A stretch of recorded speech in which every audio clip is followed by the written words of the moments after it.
the perfect. Canelé are sort of like a cross between a custard and a cake.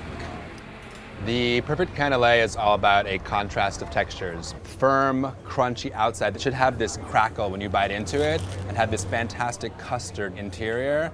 I was working on a story for this travel magazine. I was in the city of Bordeaux in southwestern France, which many consider to be the best place for canelé, perhaps in the entire world. While I was there, I tried many canelé. Boulettes really does compete. It's the finest canelé I've had in the States, and it really stands up to the finest canelé in Bordeaux. And there's a very good reason. That's because they follow the edicts that make the best canelé.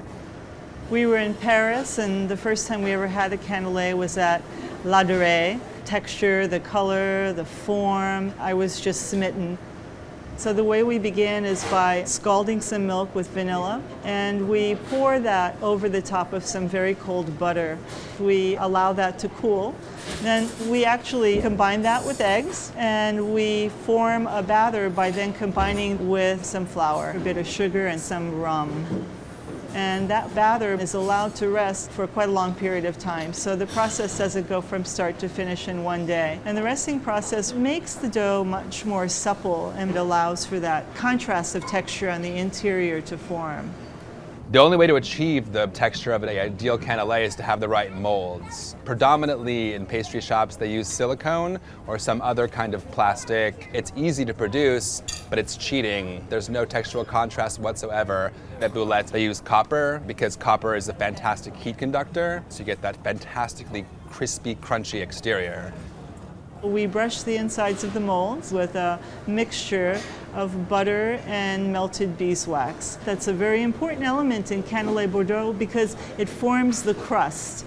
And then when the molds are cool, that's when we begin to fill them and we begin the baking process.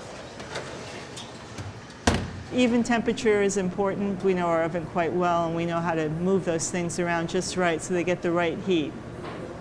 We only make 12 of these a day here at Boulettes Larder. That may seem wildly impractical, but we've met our ability to make them every day, have them be consistent, and give our customer the quality of that perfect pastry and delight them each time.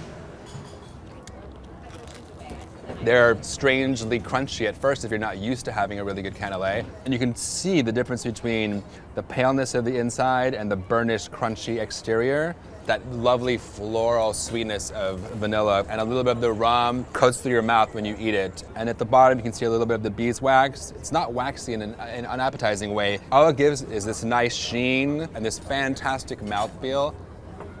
Canelé take a lot of work to do really well, but they're not fussy and they're not precious. So you don't have to be afraid of these things. You don't have to put on airs. You just need to enjoy eating the best canelé.